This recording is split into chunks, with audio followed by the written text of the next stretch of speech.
Boa tarde. Tudo bem? Tudo tranquilo? Não?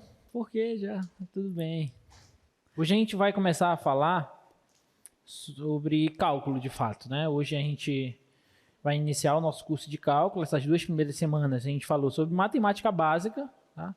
Tudo que a gente viu até agora foram tópicos de matemática básica que vocês viram lá no ensino médio. Claro que algumas coisas não deu para ver, né? Enfim. Mas a partir de agora, a partir da aula de hoje, que a gente vai começar a falar de fato sobre cálculo, cálculo 1 mesmo, tá? Cálculo diferencial, integral, infinitesimal. A gente opta geralmente por uma sequência mais que a gente imagina ser um pouco mais didática aqui para a gente trabalhar o curso de cálculo, que é primeiro a gente iniciar falando sobre limite e continuidade de funções, tá? Depois a gente fala sobre derivabilidade de funções e por fim a gente fala sobre integrabilidade de funções, tá? É claro que não existe só essa maneira de vocês estudarem cálculo, tá? Alguns livros abordam até uma sequência inversa, né? Mas a gente pensa que essa maneira é uma maneira um tanto didática e é a maneira como o nosso livro-texto trabalha também, tá? Que o professor Leão deve ter falado para vocês que a gente usa o Stuart aqui, né? Mas não só ele, né? Eu gosto muito do Guidorizi também, tem o Anton, enfim, tem muitos livros de cálculo aí. Você balança o galho de uma árvore e cai 2, 3 livros de cálculo dele, né? Então, mas a nossa referência principal é o livro do Stuart. Inclusive, aqueles gráficos da primeira prova que estavam lá foram gráficos que eu retirei do Stuart. Então, algumas questões eu tiro do livro, algumas questões eu tiro das notas de aula, algumas das listas de exercício, outras da cabeça mesmo, a maioria, obviamente. Por isso vocês têm uma variedade muito grande de material e, se possível, eu sugiro que vocês estudem o máximo de todos esses materiais, tá? Sobretudo livro-texto, porque vez ou outra tira uma questãozinha de lá, tá? Na última aula nós quase que finalizamos, na verdade, a matemática básica, né? A gente falou sobre funções hiperbólicas e eu falei sobre a função seno hiperbólico, cosseno hiperbólico. Faltou falar algumas propriedadezinhas, tá? E eu queria mostrar essas propriedades antes da gente iniciar falando de limite e continuidade. Mas eu quero avisar para vocês sobre a segunda prova, né? Ela vai ser uma prova um pouco mais trabalhosa, por conta de que ela vai envolver o conteúdo de 2 semanas. Né? Então, no conteúdo dessa segunda prova, os conteúdos dessa segunda prova são funções exponenciais, trigonométricas primeiro, né? Vai cair alguma coisa de trigonométricas.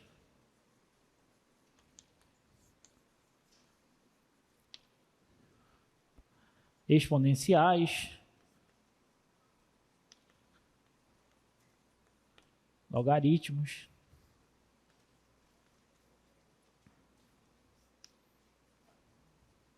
Logarítmica. Limite, que é o que a gente vai ver nessa semana. E continuidade.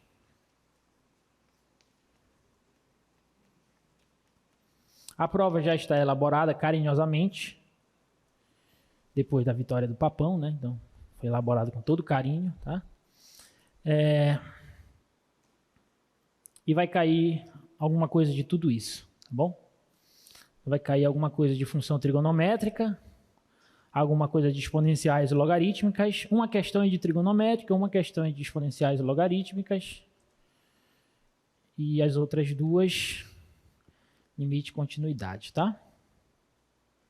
A prova não está difícil, tá bom? Eu sugiro que vocês tentem ao máximo fazer a lista de exercícios dessa semana, tá? Que essa lista de exercícios envolve esses conceitos. E sugiro que vocês façam ela, tentem fazer, venham aí com os monitores, tá? Sugiro muito, muito, muito mesmo que vocês tentem fazer, tá?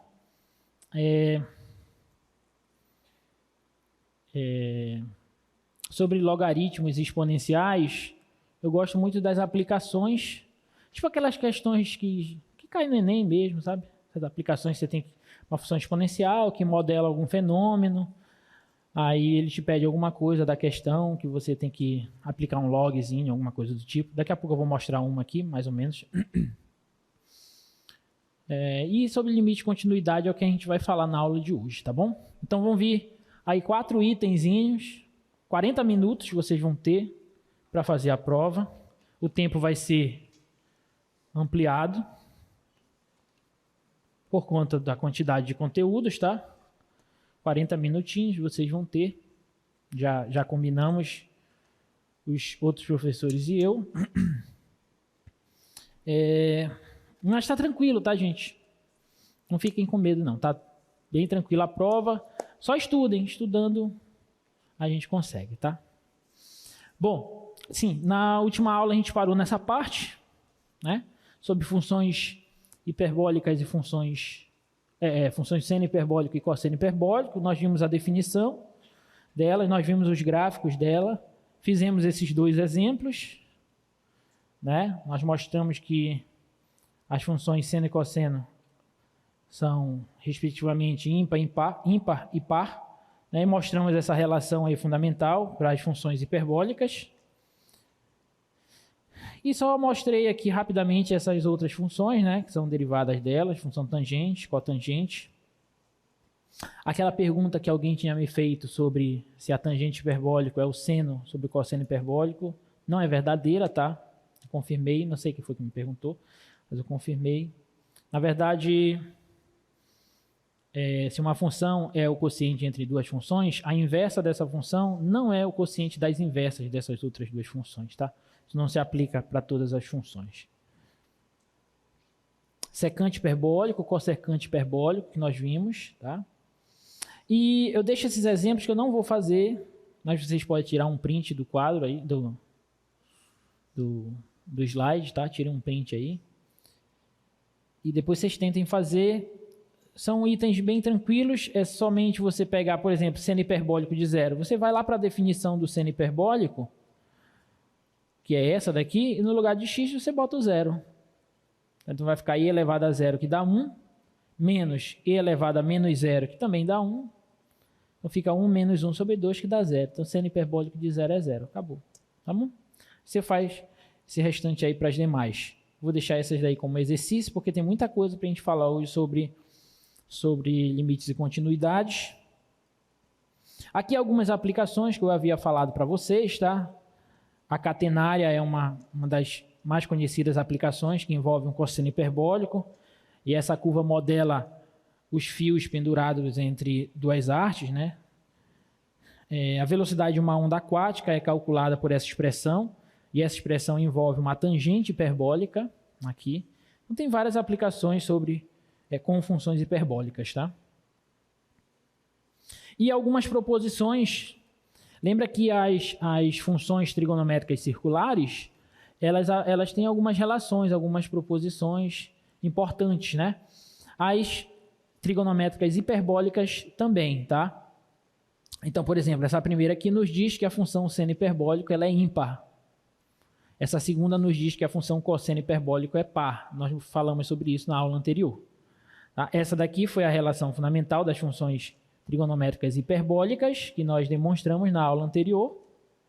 Tá? E aqui são outras relações, e destaque para essas 2 últimas, que são as fórmulas da soma do seno hiperbólico e do cosseno hiperbólico, que são parecidas com as fórmulas da soma das funções trigonométricas circulares.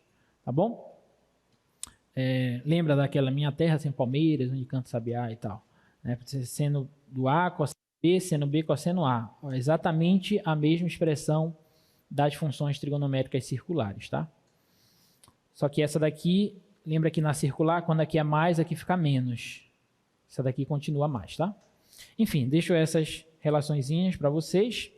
E eu queria que vocês tirassem aí uma foto dessa aplicação para vocês tentarem resolver. Na próxima aula eu faço essa aplicação aqui, tá? Eu resolvo com vocês, mas eu queria que vocês tentassem resolver esse problema. Esse problema vai envolver uma função exponencial e para você resolver ele, você vai precisar de um logaritmozinho, tá? E aí vocês podem usar a calculadora para ver a aproximação para o logaritmo que vocês vão achar, tá bom? Tiraram foto já? E essa daqui também, que é uma aplicação que envolve funções hiperbólicas, mais especificamente um cosseno hiperbólico, tá? Então, vou dar esse tempo aí, até quarta-feira, para vocês tentarem resolver. E quarta-feira eu resolvo elas, tá? Me lembrem, tá? Me lembrem. Quarta-feira eu resolvo elas. Bom, vamos falar agora sobre o que a gente quer falar na aula de hoje, nossa quinta aula, né? Sobre limites e continuidade de funções, tá? Então, tudo que nós vimos até agora foram conceitos de matemática básica e nós revisamos o comportamento e algumas aplicações das principais funções elementares que é estudado no ensino básico. Então, nós vimos aqui funções afim, quadráticas, exponenciais, logarítmicas, trigonométricas, hiperbólicas, enfim. E nós vimos também funções que podem ser geradas através de operações entre essas funções. Então, por exemplo, se eu pego uma função afim e uma função quadrática e somo elas, eu obtenho uma nova função. Se eu pego uma função exponencial e uma função quadrática e faço uma composição entre elas, eu obtenho uma nova função. Tá? Então, o que a gente fez até agora foi conhecer as funções elementares básicas e funções que derivam dessas. Tudo bem? E na aula de hoje a gente vai falar sobre limite e continuidade, que é o primeiro tópico aqui do cálculo, tá? Que são conceitos fundamentais para que a gente entenda os conceitos de derivada e integral. Tudo bem? Vocês devem lembrar que o professor Leão falou na primeira aula sobre 4 problemas. Vocês lembram disso? O professor Leão falou sobre 4 probleminhas que no decorrer do nosso curso a gente vai tentar resolver todos esses problemas. Um desses problemas que o professor Leão deve ter falado foi o problema da velocidade instantânea. Né? O que deve ser esse negócio de velocidade instantânea, por exemplo? Né? Porque a gente conhece o que é velocidade média. Né? O conceito de velocidade que a gente estuda no ensino básico é um conceito que se restringe a um intervalo de tempo. Né? Então, você pega ali um intervalo de tempo, você pega o espaço percorrido nesse intervalo de tempo, você divide essas duas grandezas, esses valores, e você obtém uma média das velocidades, né? Que é a velocidade média que a gente chama. Mas se eu perguntar para vocês, você está andando ali você está ali num carro e tal, aí eu olho o velocímetro e falo, agora a velocidade é 60 km por hora. Como é que a gente pode medir isso? Né? O que significa isso? O que significa a velocidade naquele momento, naquele instante, ser 60 km por hora, ser 70 km por hora e assim por diante. Esse é um conceito que a gente vai responder quando nós estivermos bem alicerçados com o conceito de limite. Tá? A partir do conceito de limite, a gente consegue resolver esse tipo de problema. Tá? E eu quero começar falando exatamente sobre esse problema, né? Considere esse exemplo aí, olha, uma bola é solta a partir do ponto de observação no alto de uma torre CN em Toronto, 450 metros acima do solo. Desprezando a resistência do ar, encontre a velocidade dessa bola após 5 segundos, né? Então, a gente conhece essa equação, né, pela lei de Galileu. E eu vou mostrar aqui uma tabelinha que eu vou considerar determinados intervalos de tempo. E em cada intervalinho desse, eu estou calculando a velocidade média. Então, eu tenho um intervalo de tempo, eu vou ter, respectivamente, uma variação na posição dessa bola. Tudo bem? Então, eu estou pegando a variação da posição, dividindo pela variação do tempo, né, pelo tamanho de cada intervalo, e aí eu vou obter uma certa velocidade média. O que a gente está fazendo é calculando velocidades médias. Só que nessa tabela, como vocês podem observar, a gente está calculando velocidades médias com intervalos de tempo cada vez menores. Você concorda? Observa que esse primeiro intervalo vai de 5 a 6. O segundo intervalo de 5 a 5,1.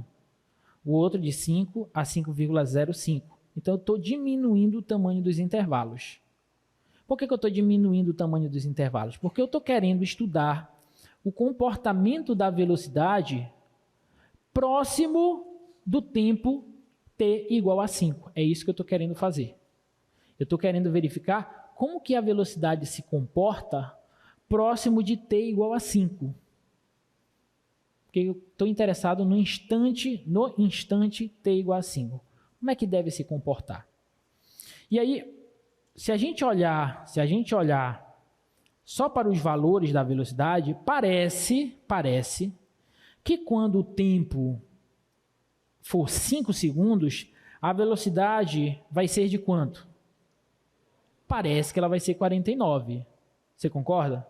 Porque eu estou diminuindo cada vez mais os intervalinhos de tempo e a velocidade está tendendo, aparentemente ela está tendendo, está se aproximando de 49 metros por segundo. Então, estudar limite, com esse exemplo a gente vê mais ou menos ludicamente, né, que estudar limite é a gente verificar o comportamento de uma função quando os pontos do domínio dela se aproximam de um determinado ponto fixado. Então, por exemplo,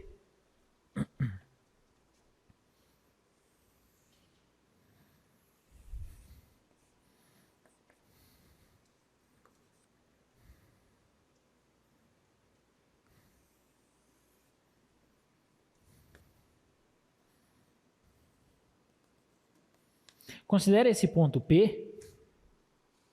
Vamos considerar que esse ponto P é o ponto t igual a 5, né? Vamos pegar aquele t igual a 5. Vou pegar ainda aquela função velocidade, tá? Eu não sei como é o comportamento dela,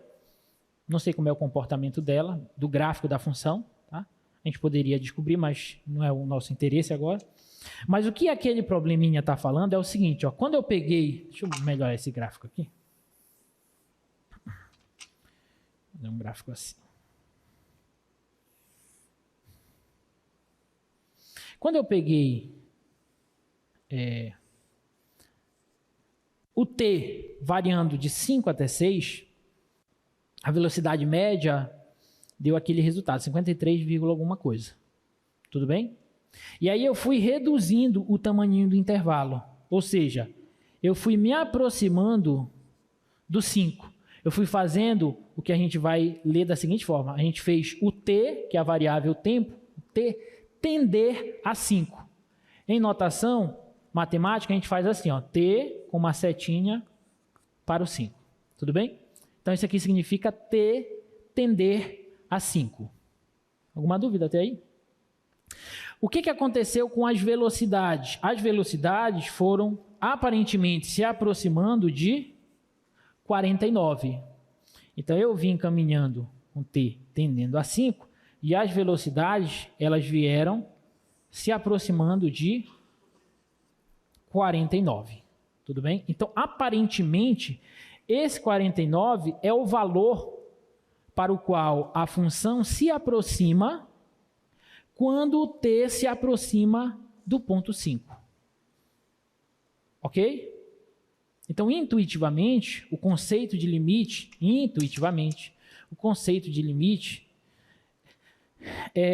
pode ser entendido dessa forma.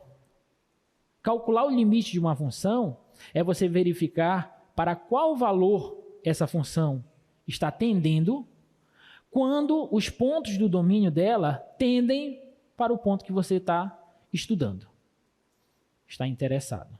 Tudo bem? Então, intuitivamente, pelo menos no início, a gente vai entender o conceito de limite como isso, tá? E, portanto, a gente pode entender o conceito de velocidade instantânea em um certo instante t0 como isso, ó. A gente vai definir momentaneamente que a velocidade instantânea ela é o número real para o qual o valor das velocidades médias se aproximam sendo essas calculadas em intervalos de tempo cada vez menores, começando em T0. E o legal é que a gente poderia, nesse exemplo, fazer o seguinte, olha. Você concorda que eu me aproximei, eu fiz o t tender a 5 pela direita do 5? Ou seja, por valores maiores que 5? Eu poderia ter feito o mesmo experimento fazendo o t tender a 5 pela esquerda dele. Se eu fizesse isso, se o limite da função for exatamente 49, o resultado dessa experiência seria o mesmo. Os valores das velocidades médias se aproximariam do do v igual a 49 mesmo. Ou seja, a função velocidade está se aproximando de 49, tendo o t tendendo a 5 tanto por valores maiores que 5, quanto por valores menores que 5. A gente vai dizer que nesse caso o t está tendendo a 5 pela direita dele, por valores maiores que ele, e o t está tendendo a 5 pela esquerda, quando for valores menores que ele. Tá bom? Então, resumo da história. Isso aqui significa que o t tende, vou colocar, ao invés de t, vou colocar x, tá? X tende a P. Quando eu quiser indicar que o X tende a P por valores maiores que P, ou seja, pela direita do P, eu vou colocar um maisinho aqui, ó. Isso aqui significa que X tende a P pela direita.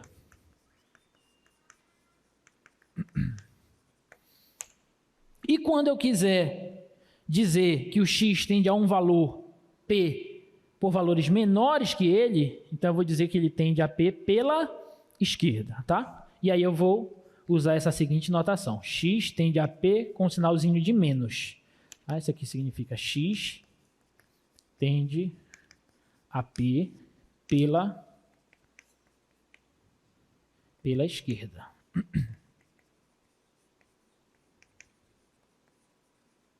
Tá? Então, na notação de limite, vai aparecer esses camaradas aí, essas notações. X tendendo a P, X tendendo a P pela direita e X tendendo a P pela esquerda. Tá? Tender pela direita é esse X tendendo a P com esse maisinho. Tendendo a P pela esquerda, por valores menores que P, é X tendendo a P com esse menoszinho. Tá? Quando nós tivermos esses dois casos, nós vamos chamar esses dois casos de limites laterais.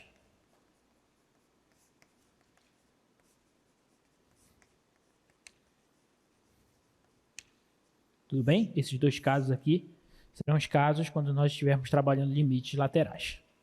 Tudo bem até aí?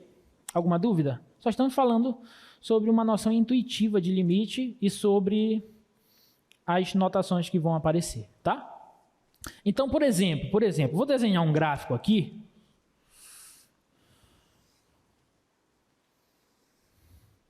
Imagina esse gráfico aqui, ó.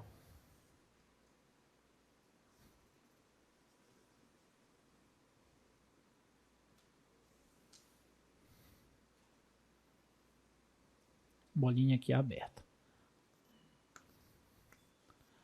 Que é o gráfico da função f. Imagina esse gráfico aí. Olha só, eu falei para vocês que intuitivamente o limite de uma função é o valor para o qual a função se aproxima quando o x tende ao ponto. Tudo bem? Agora vamos lá. Considere o gráfico dessa função. Tá? Observa que essa função aqui é bonitinha até aqui, chegar nesse ponto. Quando chega nesse ponto... Ah, faltou uma coisinha aqui, peraí.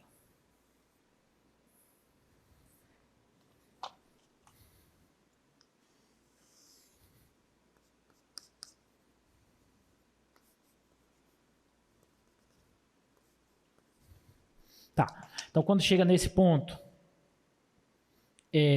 aqui a bolinha fechada e aqui a bolinha aberta, tá?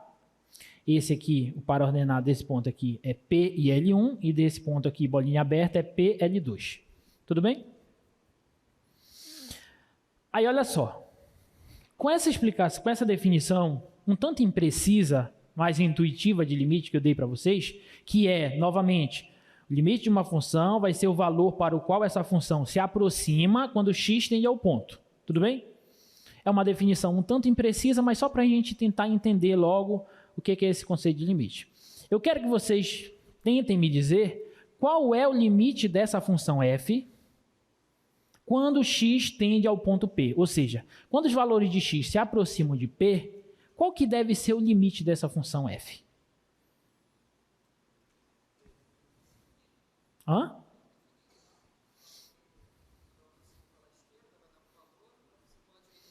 Perfeito.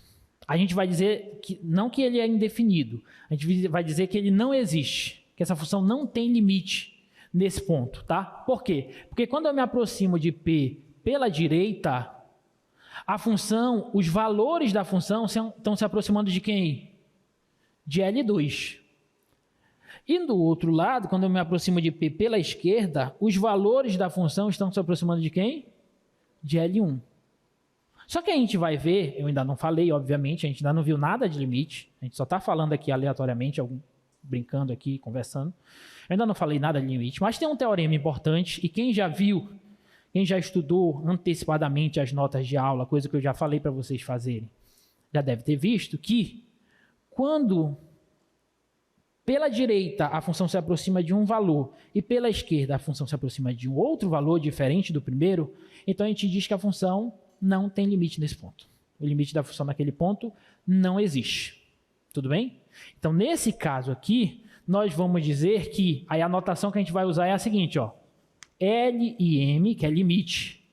Quando x tende a P, a gente vai colocar esse x tende a P embaixo da palavrinha, das três letrinhas L e M, tá? Limite, quando x tende a P da função f de x, esse limite, ele não existe.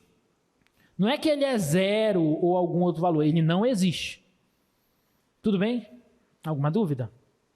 Porém, já antecipando o conceito de limites laterais, a gente pode dizer que, nesse caso, o limite, quando x tende a P pela esquerda da função f de x, pela esquerda do P, a função se aproxima de quem? L1. Então, eu posso dizer que o limite lateral à esquerda da função f de x é L1. E eu posso dizer que o limite lateral à direita da função, x tendendo a P pela direita, da função f de x é igual a L2. Tudo bem? Alguma dúvida? Então, esse aqui, o limite da função não existe. O limite da função não existe. Mas os limites laterais da função existem. O que é estudar limites laterais? É estudar o comportamento da função só por um dos lados do ponto em questão.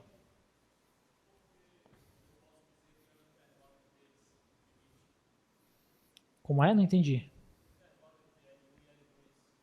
O que tem esse intervalo? Não, porque aqui, na verdade, tem infinitos pontos aqui, né? Tem infinitos valores aqui, tá? O limite, quando ele existe, ele é único. É um só valor que a função vai assumir, ou vai se aproximar, na verdade, quando x tende ao ponto, tá? E quando os limites laterais são diferentes, o limite da função não existe. Tudo bem? Nesse caso, como os limites laterais são diferentes, ó, o L1 é diferente do L2, então o limite da função não vai existir, tá bom? Então, esses são conceitos iniciais, só para a gente entender um pouquinho sobre, primeiro, notação, tá? Notação de limite de uma função, e a ideia inicial de limites laterais de uma função, tá bom? Alguma dúvida até aí, gente? Tudo bem até aí? Tá. Então, por exemplo, olha só, olha essa função aqui, ó. Se x tende a 1, os valores de f de x igual a x ao quadrado menos 1 sobre x menos 1 se aproximam de algum número real? Ou seja, em outras palavras, o que essa questão está perguntando para vocês? Ela está perguntando se o limite dessa função, quando x tende a 1, existe ou não. É isso que ela está falando, é isso que ela está perguntando. Quando o x tende a 1, ou seja, x tende a p, x tende a 1, será que aquela função se aproxima de algum valor real? Para responder isso, uma maneira não muito matematicamente precisa seria a gente começar a testar valores cada vez mais próximos do 1. Tá? Então aqui eu peguei uma tabelinha, ó. Eu peguei o 0,9, o 0,99 e fui calculando as imagens desses pontos pela função f de x. Observa que o x está se aproximando do 1, sim ou não aqui? O x está se aproximando do 1 aqui pela direita ou pela esquerda? Direita ou esquerda? Esses valores são valores maiores ou menores que 1? Menores que 1, então é pela esquerda. Quando o x está se aproximando do 1, pela esquerda nesse caso, a função está se aproximando de quanto, gente? De 2. Agora bora ver por valores maiores. Olha só, 1,1, 1,01, 1,001. Está se aproximando agora o x pela direita do p. E a função está se aproximando de quanto? De 2. Parece que está indo para o mesmo valor, sim ou não? Então, intuitivamente, a gente vai dizer que o limite dessa função é 2. Pergunta: o x igual a 1, valor x igual a 1, está no domínio dessa função, sim ou não? Não está no domínio dessa função. Tudo bem? Lembre que essa função aqui, ó, f de x igual a x ao quadrado menos 1 sobre x menos 1, ela o domínio dela, são todos os reais, com exceção do 1, porque o 1, ele zera o denominador dessa função. Só que o conceito de limite ele é tão legal que o ponto não precisa estar no domínio da função para você estudar o comportamento da função quando o x se aproxima desse ponto. Nesse caso, o 1 não está no domínio dessa função, mas isso não me impede de estudar o comportamento dessa função quando o x se aproxima do 1. Diga. Se o x for 1, aqui vai dar 0 no denominador, e aí acabou a brincadeira.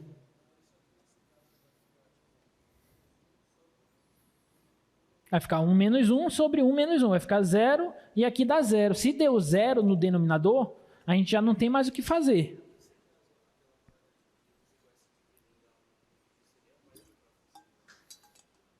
Como é? Qual é a parada? Não, mas aí... Calma, mas aí você tem 0 sobre 0. Só que antes disso, você tem que perceber que o denominador é 0. Então, se o denominador é 0, você já para por aí, já não pode. Tá bom? Então, o domínio dela é isso. Agora, uma coisa que a gente pode fazer, se eu perguntasse para vocês, preste atenção na pergunta agora.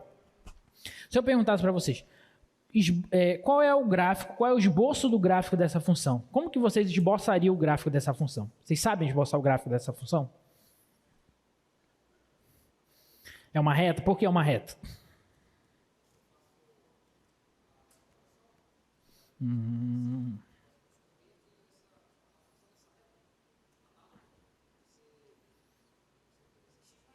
Isso, tá? O que o nosso amigo está falando é o seguinte, ó, professor, eu posso reescrever essa função assim, né? Aqui não aparece, mas tem um 2 aqui, né? Eu não coloco 2 aqui porque é caboquice, né? Não precisa colocar 2. Então, aqui eu tenho o quadrado da diferença de dois termos, sim ou não? Quadrado da diferença de dois termos, a gente pode reescrever como x menos 1, a diferença deles e a soma deles, x mais 1, sim ou não? Isso aqui tudo dividido por x menos 1. Aí eu cancelo aqui, isso aqui fica x mais 1. Então, o que a gente pensa? Bom, professor, então essa função aqui ela é igual a essa. É ou não é? Não é. Ela não é igual a essa. Por que ela não é? Porque o domínio dessa função é esse. E o domínio dessa aqui é quem? Domínio dessa f', não, f' é quem? Todos os reais. Essas duas funções, elas não são iguais. Mas, porém, contudo, entretanto, todavia, Se nós quisermos esboçar o gráfico dessa função, eu posso usar o gráfico dessa função como base. Como que seria o gráfico dessa, então? Bom, então o gráfico dessa daqui seria assim, professor, muito fácil. Eu sei esboçar o gráfico dessa função? Diga sei. Sei. Isso é uma função afim, né? Então, o gráfico dessa função afim, ela é crescente ou decrescente? Crescente. Ela toca o eixo das ordenadas em qual ponto? No 1. Então, ela toca aqui no 1 e ela é uma reta crescente. Qual é a raiz dessa função? A raiz, o valor que zera ela. Menos 1, tá? Então, menos 1. Então, ela faz isso aqui, ó. Essa daqui, o gráfico é esse. Só que essa daqui, o gráfico não é esse. Por quê? Porque o gráfico dessa função, já que o domínio dela são todos os reais menos o 1, bem aqui no 1, a imagem desse ponto não aparece. Aqui tem uma bolinha aberta. E qual seria a imagem desse ponto? 1 mais 1, quanto é? 2. Então, seria 2, mas não é 2, porque esse ponto não está no domínio da função f. Entendeu como a gente esboça o gráfico desse tipo de função? Você usa o gráfico de outra função como base, só que você tem que olhar para os pontos do domínio dela, onde não tem, tá? Então, esse aqui, com essa bolinha aberta, o professor quer dizer que só por causa dessa bolinha estaria errado o gráfico, só por causa dessa bolinha estaria errado. Tudo bem? Alguma dúvida? Até aí? Agora, olha para esse gráfico e me diz, intuitivamente, qual é o limite da função f de x, ou melhor, da f de x, que é x ao quadrado menos 1 sobre x menos 1, quando x tende a 1, qual é o limite dela? É 2. Professor, mas o 2 não está no domínio dela. Quer dizer, o 1 não está no domínio dela e, portanto, o 2 não está na imagem dela. Mas isso não importa. Estudar limite é estudar para onde a função se aproxima quando x tende a um certo ponto. E esse ponto não precisa estar no domínio da função. Nesse caso aqui, o limite dessa função continua sendo 2. Alguma dúvida, gente? Não? Tá tudo bem? Tudo tranquilo até aí? Então tá, eu vou passar. Então essa é uma definição intuitiva, um tanto imprecisa de limite, tá? Suponha que uma função f esteja definida quando x está próximo de p, tá? Então, escrevemos limite de f de x igual a L e dizemos... Opa, passei aqui, desculpa. E dizemos o limite de f de x quando x tende a p é L. É assim que a gente vai ler essa notação aqui. Se lê dessa maneira. O limite de f de x quando x tende a p é L. Se pudermos tornar os valores de f de x arbitrariamente próximos de L. Então, próximos de L quanto quisermos, tornando x suficientemente próximo de P por ambos os lados, mas não necessariamente igual a P. Então, tudo isso que está escrito é o que eu acabei de explicar para vocês intuitivamente. Tá? O limite de uma função, quando x tende a um ponto P, é igual a L, quando a gente consegue verificar para quais valores a função se aproxima, quando o x tende a esse ponto P, tanto pela direita quanto pela esquerda desse ponto P. Ok, gente? Alguma dúvida?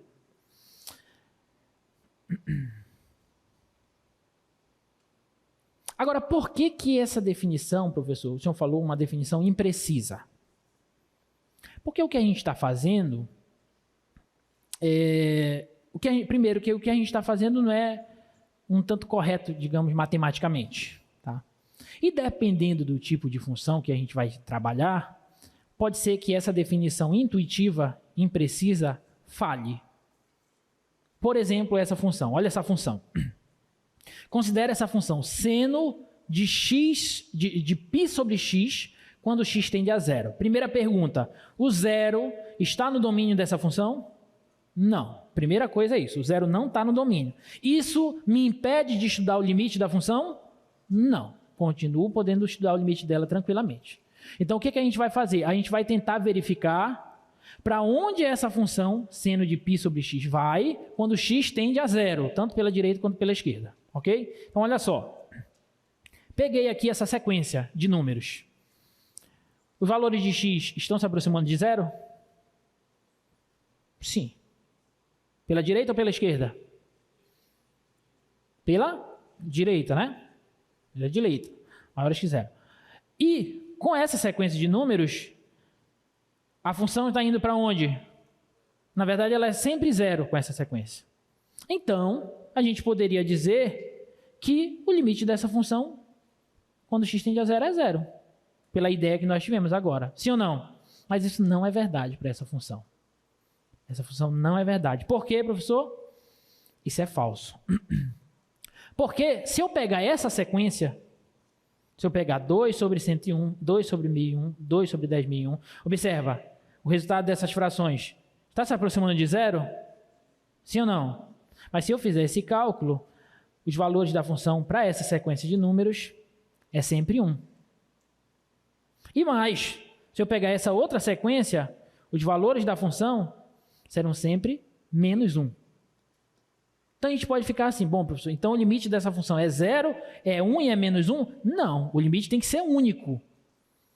A função, o limite de uma função, quando ele existe, ele é único. Esse é um teorema importante do cálculo infinitesimal. Tá? Ele é único. Então o que a gente vai dizer? Que o limite dessa função não existe. Ele não existe. Tudo bem? Mas essa função, ela é importante porque com ela a gente consegue perceber que esse negócio de você ficar atribuindo valores a x, calculando as imagens desses valores, não dá muito certo. Essa definição aí intuitiva que eu falei para vocês, isso não dá certo. Nem sempre dá certo isso. Então a gente precisa de alguma coisa que nos dê um rigor matemático melhor, né? Que nos dê uma precisão nas nossas definições, tá bom? Então, o que a gente vai dizer precisamente agora, a definição mesmo, sobre limite de uma função? A gente vai dizer isso aqui, ó. Considere uma função definida em um intervalo aberto que contenha um ponto P, exceto possivelmente o próprio P, porque o P pode ser que ele não esteja no domínio da função. Tudo bem? Então, o que a gente vai considerar é o seguinte, ó. Presta bem atenção. Se você não entender isso, você não vai entender mais nada de limite. Então, a gente parte desse princípio. Precisamos entender o que é essa definição, tá?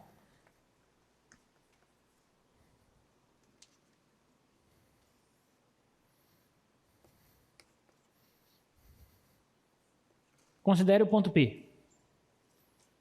Considere essa função f, que ele diz, seja f uma função definida em um intervalo aberto que contém um ponto P. Então, ela está definida em um intervalo aqui, ó, vou pegar um intervalo aberto que contém um ponto P, exceto possivelmente o P. Vamos supor que aqui a bolinha é aberta, então. Tá? Vamos supor que aí a bolinha é aberta. Então, bota lá para a gente, por favor. Então, dizemos que o limite de f quando x tende a P é L, e escrevemos essa notação, deixa eu escrever aqui, limite, quando x tende a P é igual, de f de x é igual a L, escrevemos essa notação. Se sempre que x for suficientemente próximo de P, mas não igual a P, podemos tornar os valores de f de x tão próximos de L quanto quisermos. Professor, mas espera aí, isso parece muito com o que o senhor falou anteriormente, né? Então, vamos escrever isso de outra maneira. Vamos escrever isso com épsilons e deltas, tá? Volta lá para a gente. Isso que está escrito aí, já acho que você tem um monte de letra agora, tá complicando já. Calma, relaxa, tá? Isso que está escrito aí é exatamente o que estava escrito anteriormente, só que em termos de símbolos. Tá? Quando ele diz que a função f está definida em um intervalo aberto com centro em P, exceto possivelmente o ponto P, e ele diz que o limite dessa função quando x tende a P é L, ele quer dizer o seguinte, ó, o limite dessa função vai ser esse camarada L aqui, se, dado um número epsilon maior que zero, vou escrever onde aqui? Vou escrever aqui, ó, dado um epsilon maior que zero, eu consigo uma faixazinha com centro em L, uma faixazinha aqui assim, ó.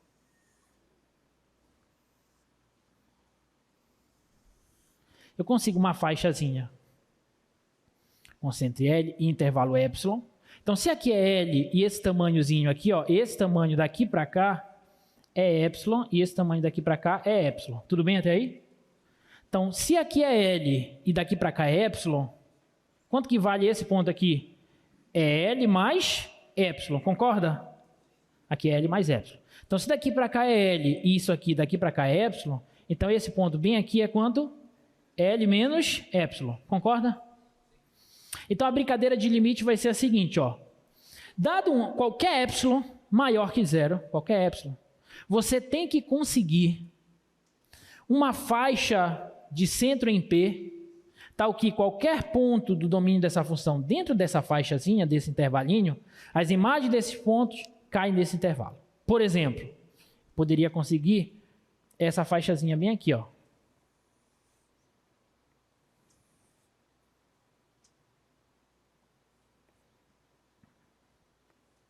Então a brincadeira é, eu te dou esse epsilon e tu tens que me mostrar um delta maior que zero. A gente vai escrever assim, tá? Esse é o delta minúsculo grego. Um delta maior que zero, tal que, olha só, esse intervalo tem centro em P, então daqui para cá, aqui é zero, né? Daqui para cá vale P, e esse tamaninho aqui vale epsilon. Desculpa, vale delta. Esse aqui vale delta. Então, se daqui para cá é P e daqui para cá é delta, quanto que vale esse ponto? P mais delta, concorda? P mais delta. E se daqui para cá é P e aqui é delta, então esse ponto aqui vale P menos delta. Tá, então com essas ideias a gente está pronto para entender agora o limite. Então o que é o limite da função f de x quando x tende a P ser igual a L? Isso significa o seguinte, que se eu te der um epsilon, se eu te der essa faixa, tu tens que conseguir uma faixa aqui, de centro em P e tamanho delta, tal que qualquer ponto que você tomar nesse intervalo, exceto possivelmente o P, a imagem desse ponto pela função f vai cair nesse outro intervalo. Diga. Posso? Vou repetir. Tá? De novo, dizer que o limite de f de x quando x tende a P é igual a L é o seguinte, dado qualquer epsilon maior que zero, qualquer faixa. Essa faixa aqui, gente, não me interessa faixas muito grandes. O que eu quero verificar é para faixas cada vez menores. Tudo bem? Mas tudo bem. Dado qualquer faixazinha de centro em L e tamanho epsilon, você tem que me mostrar uma faixazinha de centro em P e tamanho delta, tal que a imagem desses pontos dentro dessa faixa, pela função, caiam dentro desse outro intervalo. Tudo bem? Olha só, deixa eu pegar uma animação aqui no GeoGebra. Ver se vocês...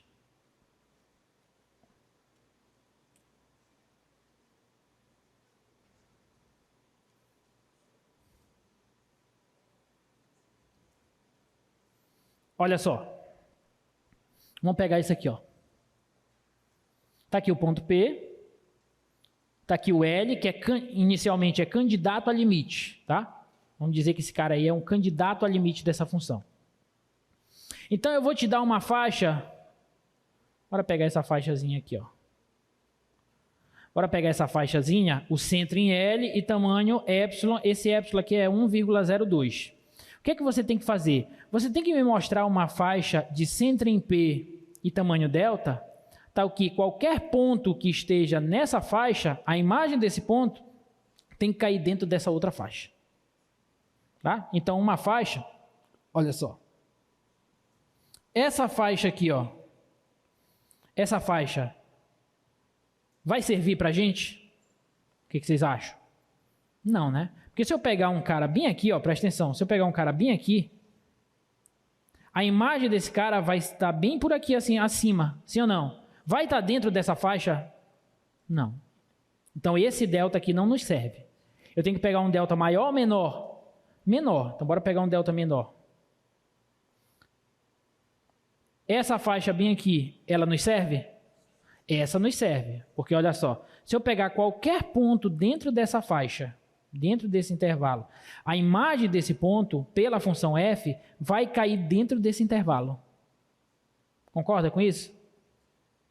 E a brincadeira é a seguinte, a brincadeira é a gente pegar esse epsilon cada vez menor. Quando eu pegar esse epsilon cada vez menor, você tem que me dar um delta que satisfaça ele.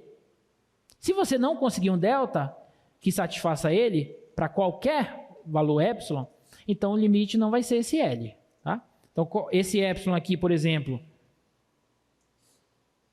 esse epsilonzinho aqui, ele serviria? Parece que sim, né? Bora dar um zoom aqui.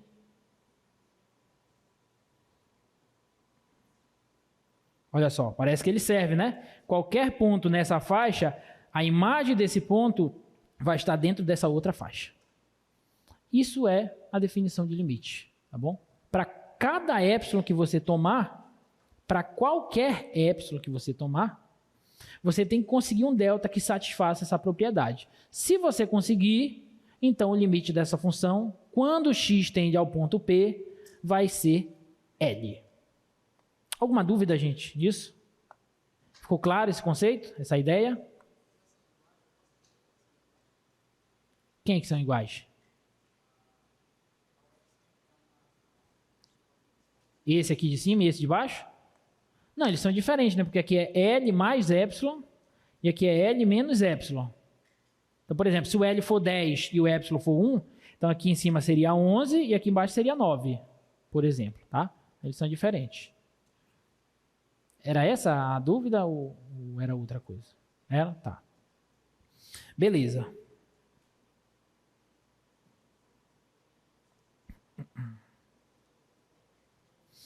E aí, escrever isso, gente, que a gente acabou de falar, é escrever isso aí, ó. Essa é a definição de limite. É uma definição que, de início, ela parece ser meio confusa, né? Porque é cheia de símbolos e tal, mas se você entendeu aquele mecanismo ali, de dado um epsilon, você achar um delta, o que está escrito aí, bota aí pra gente, o que está escrito aí é exatamente aquilo que eu acabei de explicitar, de explicar para vocês, tá?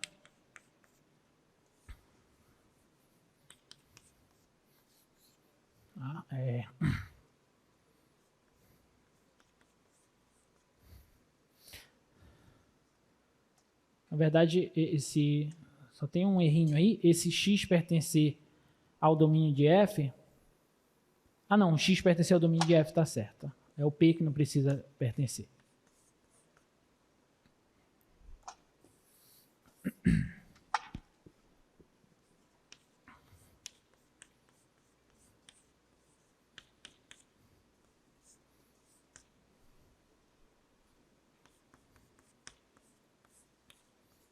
Tá? Isso que está escrito aqui, gente, é o que eu acabei de falar para vocês. Tá? Só que em símbolos.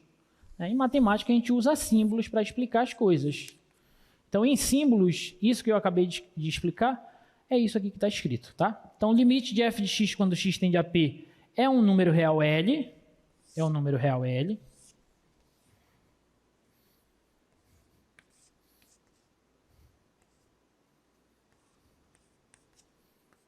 É um número real L. Se, para qualquer x que pertence ao domínio da função, com essas condições, x menos p em módulo ser menor que delta e maior que zero, significa que eu tenho uma faixazinha aqui, ó, p menos delta e p mais delta, e essa outra faixazinha aqui, ó,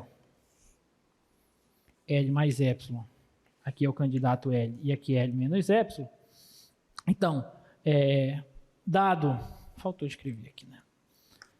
Dado epsilon maior que zero, existe um delta maior que zero, tal que isso aí acontece, tá? Então eu te dou essa faixa e você tem que conseguir uma faixazinha aqui, ó, de centro em P e tamanho delta, tal que qualquer ponto nessa faixa, a imagem desse ponto recai nessa outra faixa. Tudo bem? É exatamente aquela mesma ideia, só que escrita em símbolos. Isso aqui vocês sabem reescrever em termos de intervalo, gente? Vocês lembram das desigualdades modulares? Estudaram desigualdade modular lá no ensino básico? Não? Escrever isso aqui, ó.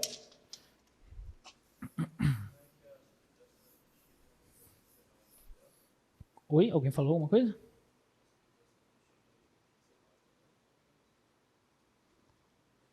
Como é? Não entendi. Não, pode repetir.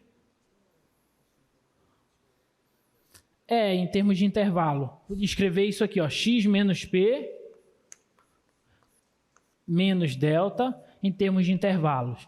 Quando a gente tem assim, ó, por exemplo, se você tem módulo de x menor que a, como é que você pode reescrever isso aqui em termos de intervalo? Você pode dizer que o x está entre a e menos a. Sim ou não? Lembra disso? Tá? Isso aqui é equivalente a isso, tá?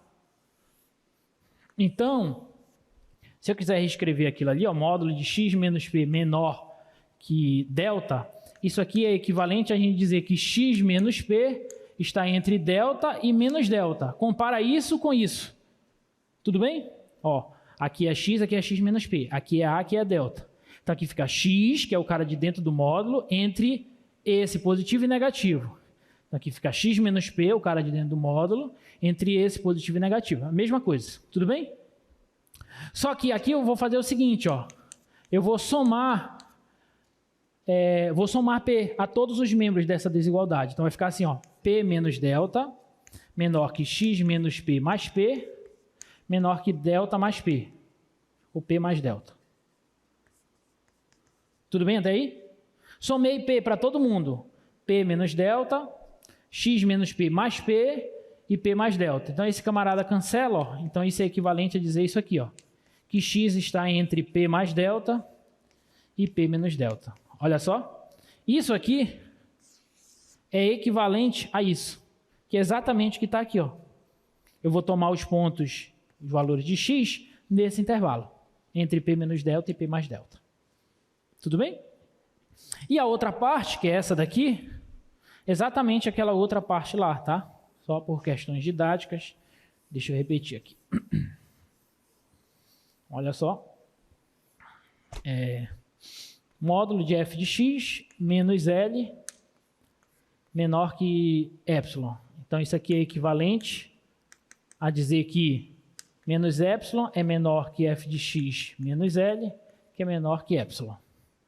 Certo? Então, isso aqui é equivalente. Se eu somar L a todos os membros dessa desigualdade, então isso aqui vai ficar L menos epsilon menor que f de x menos L mais L, menor que L mais epsilon. E aqui eu posso cancelar, e portanto obtenho que L menos epsilon é menor que f de x, menor que L mais epsilon. Tá? Então tá aqui, ó. Que significa que para esse x, para cada x nesse intervalo, o f de x, que é a imagem desse ponto, está nesse intervalinho. Tudo bem? Alguma dúvida, gente, nessas definições? Não? Só para a gente entender essa definição, daqui a pouquinho vai melhorar, tá? Garanto. Quando a gente começar a calcular limite, aí vocês vão falar assim, para que o professor mostrou aquele negócio de epsilon e delta? Diabo lá, que eu não entendi nada daquilo. Mas a definição é o mais importante, tá, gente? Porque calcular limite, calcular derivada, calcular integral, o computador faz. Você tem que entender o conceito da coisa. Você tem que saber o que é o limite de uma função. Você tem que saber o que é uma função derivável, o que é uma função contínua, o que é a integral de uma função. Porque se você não souber o conceito e não souber mandar o computador calcular, o computador vai virar uma ferramenta inútil, tá bom? O computador calcula, mas alguém tem que mandar ele calcular. E é para isso que nós estamos aqui, tá? Bom, então essa é a definição de limite, tá? Deixa eu passar isso aqui. Então, olha só, 2 exemplozinhos por essa definição, só para a gente, a partir deles, calcular o restante dos limites. Bota lá para a gente. Limite de uma constante, quando x tende a um ponto, é igual a constante.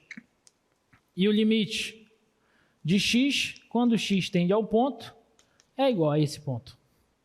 Tudo bem? Queremos verificar isso pela definição. Tá? Deixa eu colocar aqui letra A e letra B. Então, eu não vou usar a definição toda de maneira formal, mas vou dar a ideia intuitiva, tá? Olha só. Para esse primeiro aqui, qual é a função que nós estamos trabalhando? Qual é a função? Constante. A função é a função f de x.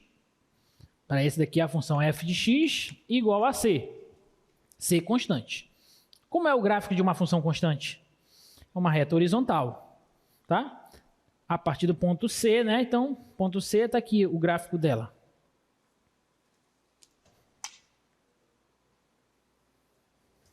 Está aqui o gráfico dela. Tudo bem? Aí vamos supor que aqui esteja o ponto P.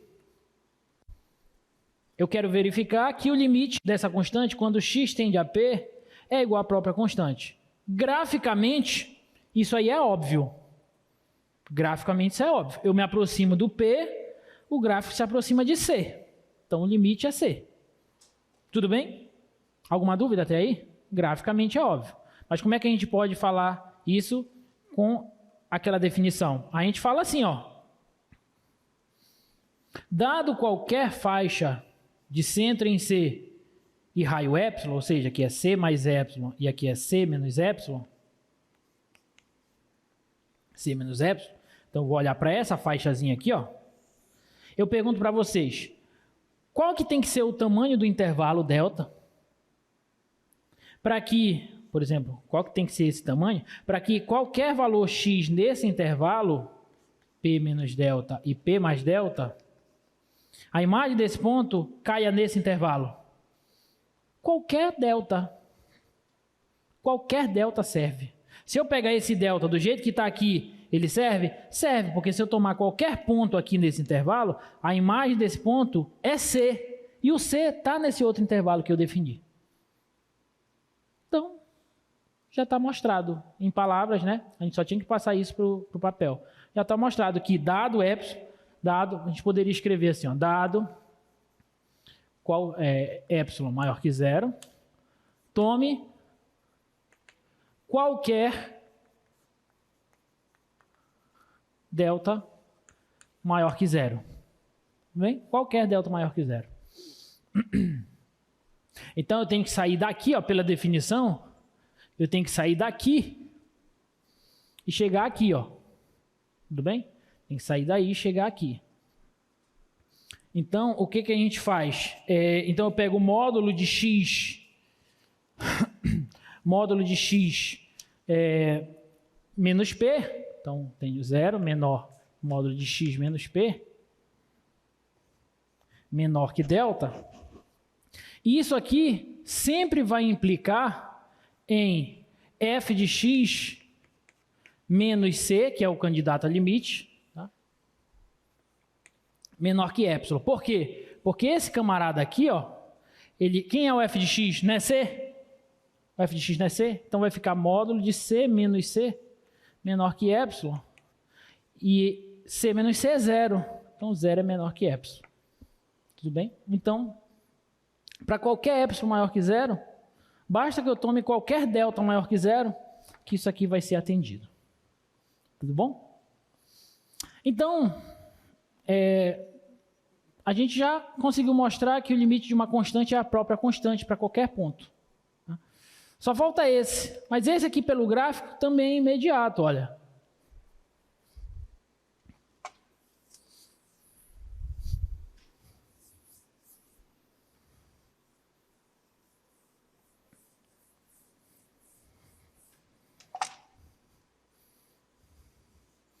Olha só, limite de x, quando x tende a p, igual a p, tá? Como é que a gente verifica isso?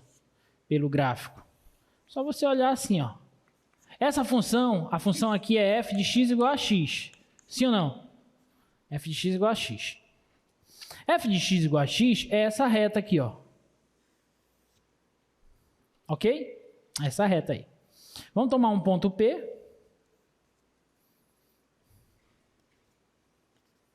E aqui vai ser o f de P, né? F de P, que vai ser P mesmo, né? F de P é P. Então, olha só. Vamos tomar aqui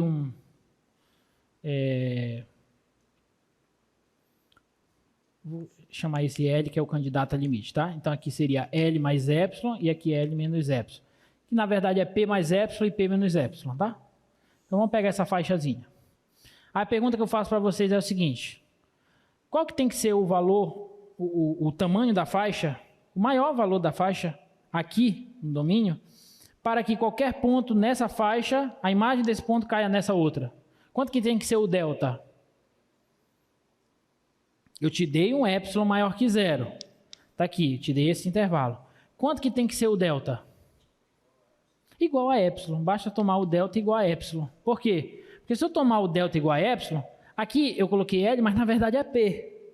Então aqui vai ser P mais epsilon. E aqui é P menos epsilon, sim ou não? Então basta que eu tome o tamanho do intervalo aqui igual a esse intervalo. Já que essa função é a função identidade. Então basta tomar essa faixazinha aqui, ó. Aqui P menos epsilon e P mais epsilon. Qualquer ponto aqui, a imagem desse ponto vai cair nessa faixa. Ok?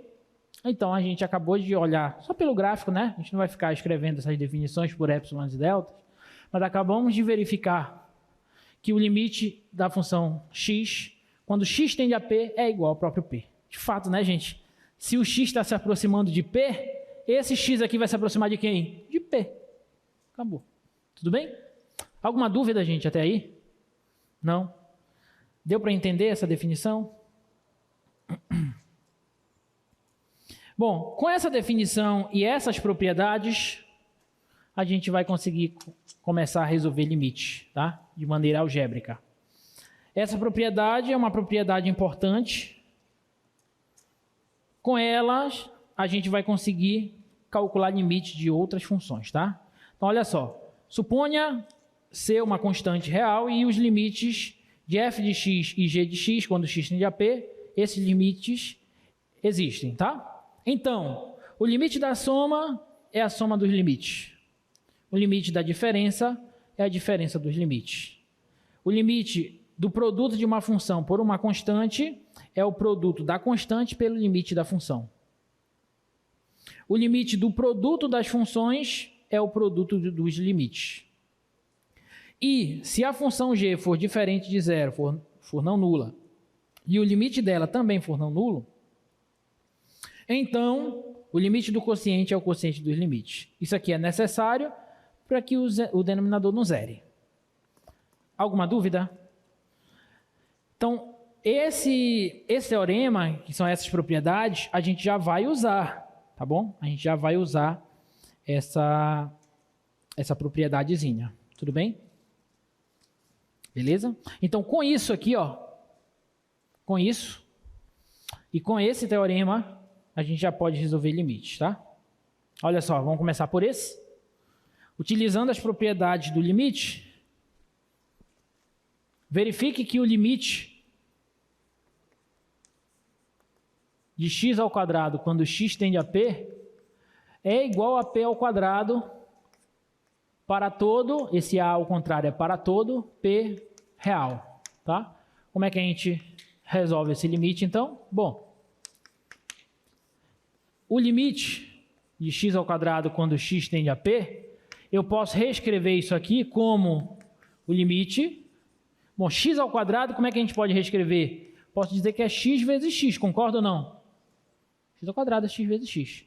Só que quando eu tenho um produto de duas funções, pelo teorema que eu acabei de te mostrar, o limite do produto é o produto dos limites. Tá? Então, isso aqui é o limite de x, quando x tende a P, vezes o limite de x, quando x tende a P. Concorda?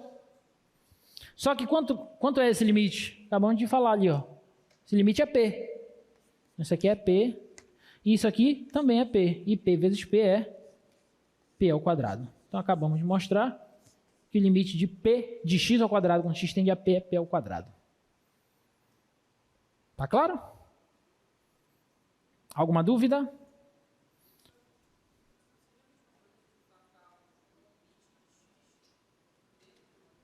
Do x.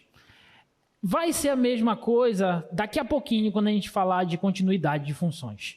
Por enquanto ainda não é a mesma coisa, tá? Mas daqui a pouco vai ser. Tá bom? Esse aqui,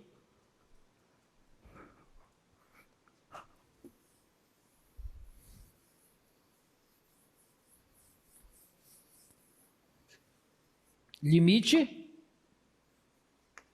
quando x tende a 2, de menos 3x² mais 2x mais 10.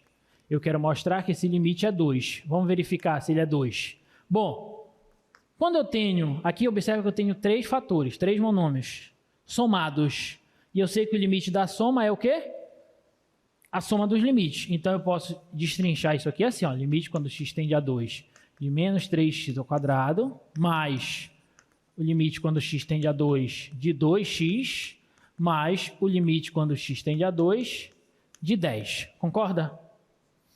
E aí a gente viu pela propriedade anterior que quando eu tenho uma constante multiplicando o limite, multiplicando a função, eu posso tirar ela do limite e deixar assim, ó, menos 3 vezes o limite de x² quando x tende a 2. A gente não viu isso no teorema anterior? Tá? Mas aqui também, ó, então esse 2 eu tiro do limite. Limite de x quando x tende a 2. Mais o limite de 10 quando x tende a 2. Aí, olha só, que fica menos 3 vezes. Esse aqui a gente acabou de mostrar aqui, ó. Então, observa que é uma construção passo a passo. Eu te dou os 2 exemplos iniciais e um teorema e a gente começa a calcular o limite de outras funções, tá bom? O limite de x² quando x tende a p é p ao quadrado. Portanto, o limite de x² quando x tende a 2 é 2 ao quadrado. Ok? Tá bom? Mais 2 vezes limite de x quando x tende a 2 é 2 pelo item B lá que nós vimos. E o limite da constante é a própria constante pelo item A. Ok? Então isso aqui vai ficar menos 3 vezes 4, mais 4, mais 10. 10 mais 4, 14. 3 vezes 4 negativo dá menos 12. Menos 12 mais 14 dá 2, que era o que a gente queria mostrar. Tudo bem? Alguma dúvida? Não? Belezinha, então. Se tiver dúvida, a gente pergunta. Vai levar dúvida para a tua prova. É difícil isso? Não, não é difícil, não. Esse daqui, ó, de cabeça. Esse terceiro de cabeça. Bom, eu tenho um quociente, sim ou não? O limite do quociente é o quociente dos limites. Então, eu vou calcular o limite do de cima e o limite do de baixo. O limite do de cima, vocês acham que dá quanto? Aqui é x tendendo a menos 5. Vai dar quanto? 24. E o de baixo? 24 sobre 26. Acabou. Tudo bem? Alguma dúvida? Beleza, tá vendo? Já estamos calculando o limite na primeira aula já. E esse aí? E esse aí? Não entendeu? Tá, deixa eu escrever. Limite, quando x tende a menos 5, de x² menos 1 sobre x² mais 1. O limite do quociente é o quociente dos limites, pelo teorema anterior que nós vimos. Então, é o limite do de cima sobre o limite do de baixo. Tudo bem? Alguma dúvida? Aí aqui a gente teria que quebrar, assim, aqui eu fiz direto, né? Junto com vocês, eu fiz direto, mas aqui é o limite de uma diferença, então é a diferença dos limites. Só que 1 é constante, então o resultado do limite desse vai dar 1. E o x ao quadrado, o resultado desse limite, é menos 5 ao quadrado, pelo exemplo anterior. Então ficaria assim, ó, menos 5 ao quadrado menos 1, e aqui embaixo é análogo, menos 5 ao quadrado mais 1. Tudo bem? Então ficaria 25 menos 1, 24, e 25 mais 1, 26. Bom, se quiser pode até simplificar, tá? Alguma dúvida? Não? E essa? Que é aquela lá do início. A gente mostrou intuitivamente que ela tem limite igual a quanto? Quando x tende a 1? A 2, né? Inclusive a gente mostrou isso aí, né? Então parece que se aproxima de 2. O gráfico dela era esse aqui que a gente mostrou, tá? Então, graficamente, parece que o limite é 2. Né? Esse aqui é o gráfico da x mais 1, esse aqui é o gráfico da x quadrado menos 1. X quadrado menos 1 tem a bolinha ali. Então, parece que é 2, de fato, né? Só que para a gente garantir isso, a gente precisa de um teoremazinho, que é esse teorema aí. Tá? Olha o que esse teorema diz. Ele diz assim, ó, sejam f e g duas funções.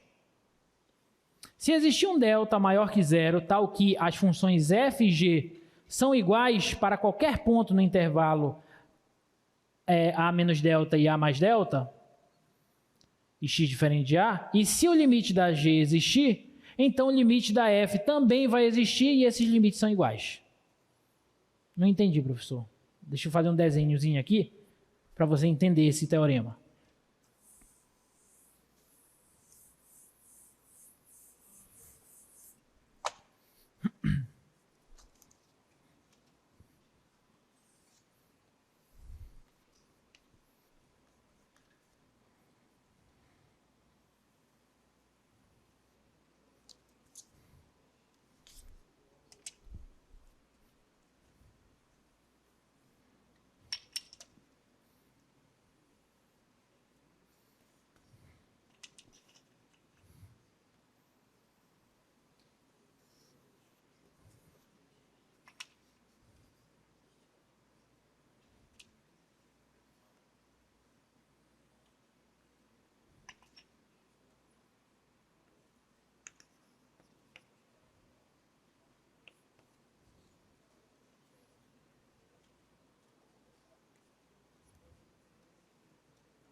Olha só, então o que esse teorema está dizendo? Ele está dizendo o seguinte, ó, considere duas funções. Essas duas funções, elas são diferentes, não precisam ser iguais. Elas só têm que ser iguais, só precisam ser iguais, próximos do ponto P. Então, vou pegar um intervalinho aqui, ó, perto do P, e perto do P, essas duas funções coincidem. Sendo que esse P nem precisa estar no domínio, tudo bem? Então, próximo de P, a f de x é igual a g de x. Aí a brincadeira é a seguinte. Se o limite de uma delas existir quando x tende a P, o limite da outra também vai existir e vai ser igual ao limite da primeira. Entendeu a brincadeira? Então, vamos supor que a g nem está definida em P, mas o limite da g, quando x tende a P, vamos supor que é igual a esse L aqui, ó. Então, como as funções são iguais nesse intervalinho pequeno, então o limite da f, quando x tende a P, vai ter que existir e vai ter que ser igual a esse mesmo L, porque elas são iguais nesse intervalinho. Tudo bem? Com esse teorema, que é um teorema muito importante aqui para a gente consegue mostrar, de fato, que o limite da x ao quadrado menos 1 sobre x menos 1, quando x tende a 1, é 2. Por quê? Porque a gente já viu que, nós já vimos o seguinte, ó, x ao quadrado menos 1 sobre x menos 1. A gente já viu que essa função, ela é igual à função x mais 1. Nós não já vimos isso? Ela é igual à função x mais 1, mas não é igual. Ela é parecida com a x mais 1 para qualquer ponto distinto de 1. No 1, elas são diferentes, porque essa daqui não está definida em 1. Tudo bem? Aí, o limite dessa função aqui existe quando x tende a 1? Existe. Quanto é o limite dessa quando x tende a 1? Vai ser 2, concorda? Vai ser 2. Então, o teorema anterior nos diz que, como essas duas funções próximos do ponto P, elas são iguais, então o limite dessa tem que ser igual ao limite dessa. E, portanto, o limite dessa é igual a 2. Acabamos de mostrar o que a gente tinha afirmado intuitivamente no início da aula. Diga.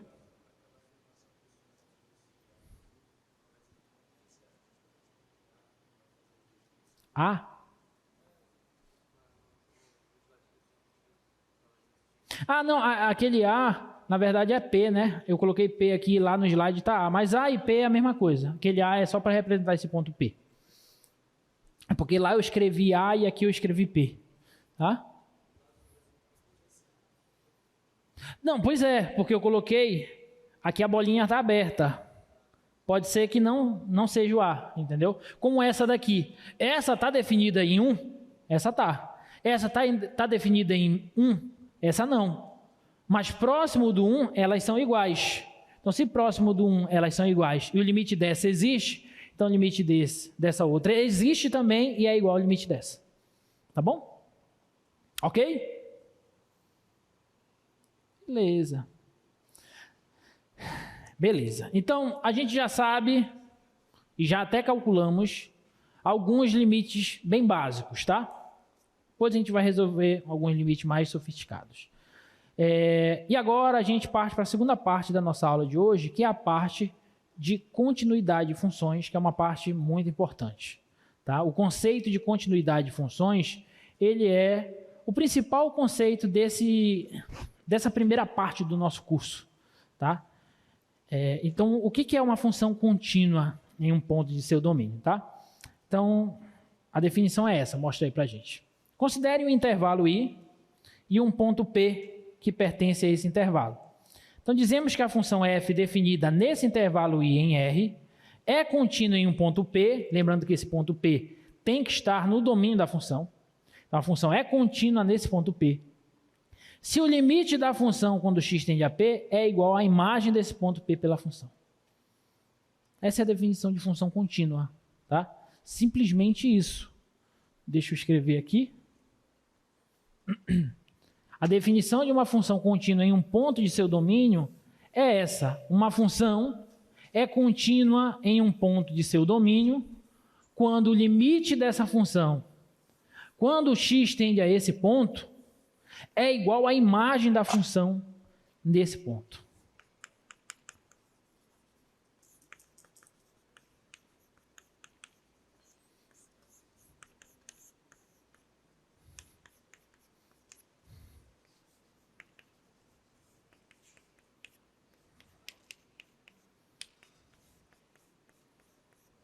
Então, essa daqui é a definição de continuidade de funções. Tá? Então, sempre que isso acontecer, eu vou dizer que a função é contínua nesse ponto P. Lembrando que o ponto P precisa estar no domínio da função. Se o ponto P não está no domínio da função, professor, aí eu nem discuto continuidade. Nem discuto. Tá bom? Só discutimos continuidade em pontos que pertencem ao domínio da função. Tudo bem? Então, por exemplo, vou desenhar o gráfico aqui de uma função e eu quero que vocês me digam se essa função ela é contínua ou não nesse ponto.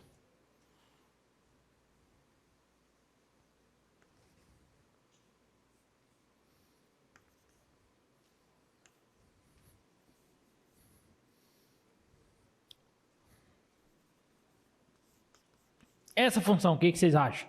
Essa função f, ela é contínua nesse ponto P? Sim ou não? Ela é contínua nesse ponto P.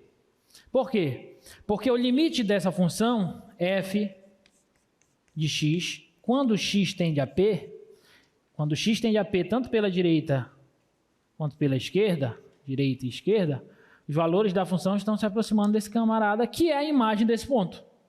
Então, isso aqui vai ser igual a f de P. Tá? Então, a gente diz que essa função ela é contínua. Tudo bem?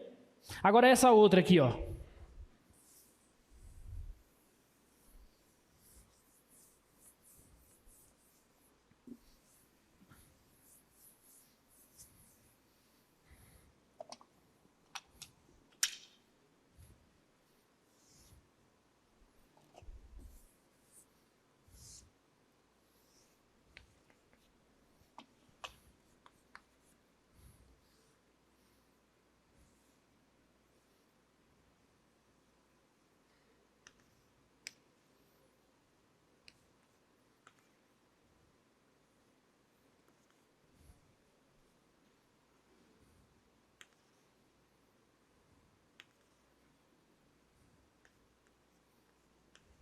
Primeira pergunta para essa função. Aqui está fechado e aqui está aberto. Qual é a imagem do ponto P por essa função? Qual é a imagem do ponto P? L1, concorda? Bolinha fechada aqui. Então, o P pela função é elevado no L1. Então, o f de P é L1. Tudo bem? Qual é o limite dessa função quando x tende ao ponto P? Não existe. Muito bem. Esse limite não existe. Essa função é contínua no ponto? Não. Não, porque o limite nem existe.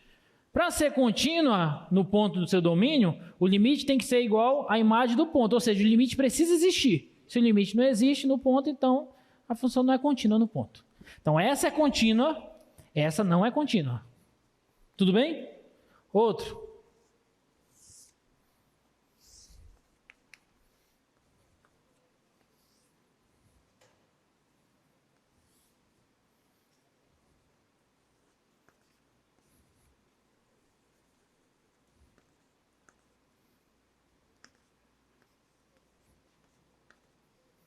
E essa é contínua? Nesse ponto P? É contínua em P, sim ou não? Não? Quem discorda? Alguém discorda? Vamos lá. Qual é a imagem do ponto P? L2. Aqui é aberto, aqui é fechado. Então, a imagem do ponto P pela função f é L2. E qual é o limite da função f de x quando x tende ao ponto P? É L1. Aí eu olho para onde a função está se aproximando quando x se aproxima de P. Quando x se aproxima de P, a função se aproxima de L1. Concorda? Então o limite dela é L1. Só que L1 é igual a L2? Não. Para ela ser contínua, o limite tem que ser igual à imagem. Como são diferentes, então ela não é contínua. A gente diz que ela é descontínua. Alguma dúvida? Diga.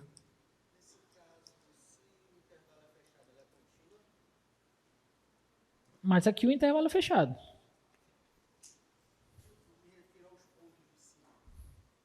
Se fosse fechado aqui, você diz? Se essa bolinha não tivesse aqui, fosse fechada aqui, aí ela seria contínua, que seria esse caso aqui, ó.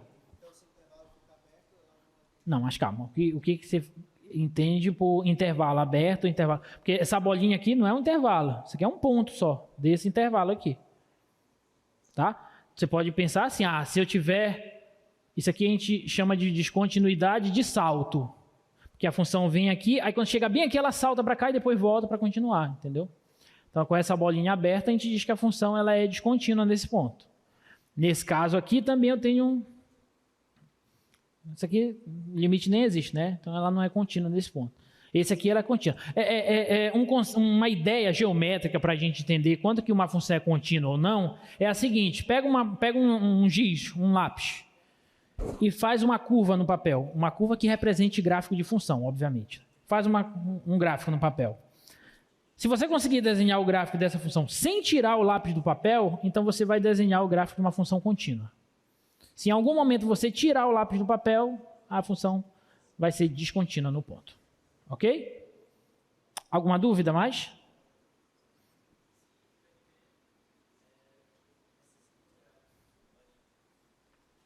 A bolinha aqui, fechada aqui e aberta aqui. Ela continuaria descontínua, porque nesse caso aqui, a imagem do P já seria L2, só que o limite continuaria não existindo, porque os limites laterais são diferentes. Quando os limites laterais são diferentes, o limite não existe.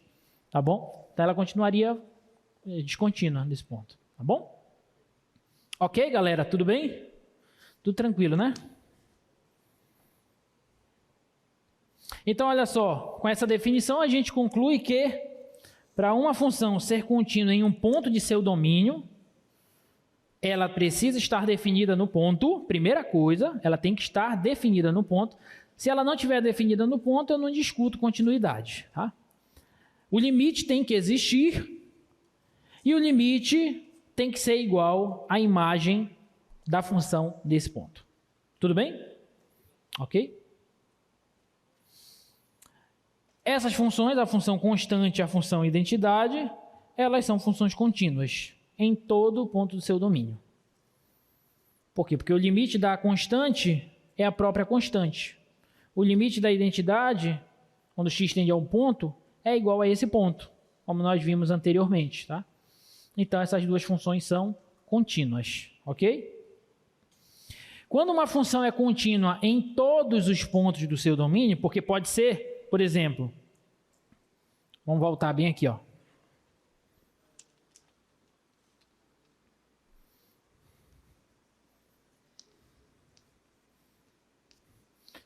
Nesse ponto aqui, essa função é contínua? Nesse ponto ela é contínua, mas nesse ponto ela não é contínua. Ok? A gente está estudando aqui continuidade de função em um certo ponto do seu domínio. Então a função pode ser contínua em um ponto, ou em alguns pontos, e descontínua em outros. Não tem problema quanto a isso, tudo bem? Agora, quando uma função for contínua em todos os pontos do seu domínio, aí a gente diz simplesmente que a função é contínua. Como essa aqui, por exemplo. Essa daqui é uma função que é contínua em todos os pontos do seu domínio, se eu considerar o domínio dela esse intervalo aqui. Então, eu digo simplesmente que essa função é uma função contínua. Ok? Tranquilo? Olha, esse é um gráfico de uma função contínua. Consegui desenhar ele sem tirar o lápis do papel. Uma função é contínua. Tá bom? Contínua em todos os pontos do seu domínio. Esse daqui é uma função descontínua. Observe que ela tem um salto daqui para cá. Tudo bem? Então, ela é descontínua no ponto x igual a 1 aqui. E essa outra aqui, contínua ou descontínua no zero? Contínua ou descontínua no zero? Descontínua. Tá? Observe que ela vem aqui, ela vem baixando, depois tem que vir para o zero e depois voltar aqui de cima. Essa descontinuidade. Pergunta, se não tivesse essa bolinha aqui, se fosse só esses ramos aqui, essa função seria contínua no zero, sim ou não? Ela não estaria definida em zero. Se ela não está definida em zero, a gente não discute a continuidade dela. Tudo bem? Cuidado. Cuidado com essas sutilezas. Tudo bem? E essa? Contínua ou descontínua em 2?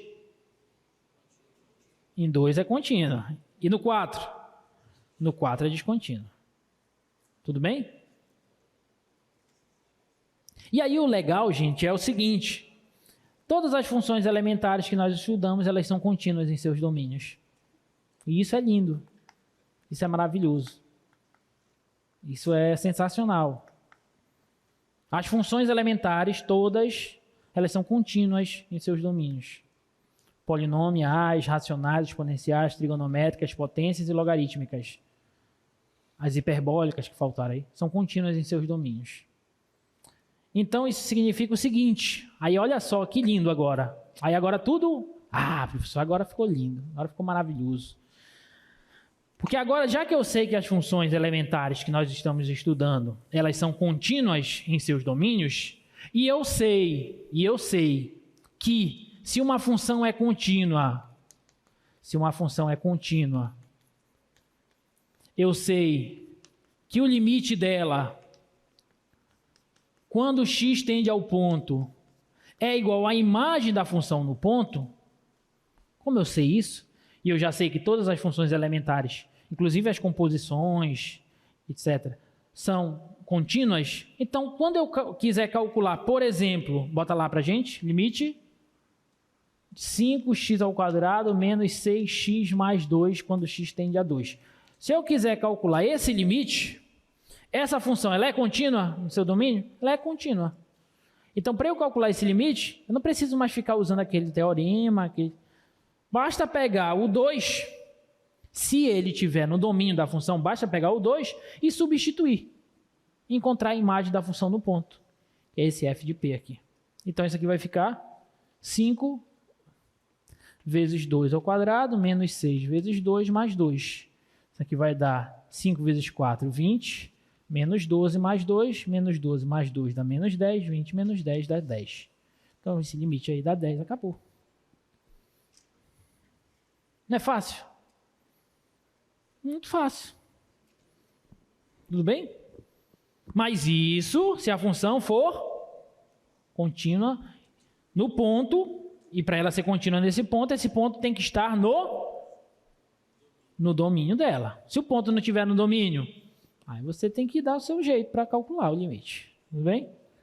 Esse aqui, por exemplo, limite, quando x tende a 3, de 3x ao quadrado mais 2x sobre 5x menos 10. 3 está no domínio dessa função? Diga tá. Tá. Então, ela é contínua? Ela é uma racional, divisão de polinômios, função elementar, é contínua. Então, é só substituir. 3 vezes 3 ao quadrado mais 2 vezes 3 sobre 5 vezes 3 menos 10. Então, isso aqui vai ficar 9 vezes 3, 27, mais 6 sobre 15 menos 10. Isso aqui dá 33 sobre 5. Pronto. Ok? Então, essa função se aproxima de 33 sobre 5 quando x tende a 5. Alguma dúvida, pessoal? Alguma dúvida? Não? Vou deixar esses outros aqui para vocês calcularem. Olha só. Tirem um print aí do quadro, do slide. Calculem depois. Verifique se elas são contínuas. Se for contínuo e estiver no domínio dela, é só substituir, tá? Posso passar? Diga. Nesse caso, como eu sei que ela é contínua só variando Eu olhei se o ponto está no domínio dela. O domínio dessa função é o quê? Todos os reais. Então, o 2 está no domínio dela. Ela não é uma função polinomial do segundo grau? Funções polinomiais são contínuas pelo teorema que a gente falou agora há pouco. Então, se elas são contínuas e o ponto está no domínio, é só substituir. Tá bom? Teorema sobre continuidade de funções. Tá? Considere duas funções contínuas e um ponto do domínio delas. Se as duas funções são contínuas, então a soma delas é contínua. E o limite da soma é a soma das imagens. A diferença é contínua. O produto de uma delas por uma constante real é contínua. O produto delas é contínua e quociente entre elas também é contínua. Então, quando você opera funções contínuas, você obtém novas funções que também são contínuas. Ok? E isso é fantástico também. Com isso a gente resolve muitos outros problemas, tá? Deixo mais esses aqui para vocês tentarem fazer. Tirei uma fotinho aí e tentem fazer depois. Já, vou passar. E esse aqui, tem algum minuto ainda ou já acabou o tempo? 2 minutos? Então vou fazer só mais esse do item A. Só para fechar a aula de hoje. Então esse do item A, limite, bota lá pra gente, por favor. Quando x tende a 3, de raiz quadrada de x de menos raiz quadrada de 3 sobre x menos 3. Quanto que é esse limite? Aí vem comigo. 3 está no domínio dessa função? Não. Então, não posso substituir. Então, eu tenho que fazer o quê?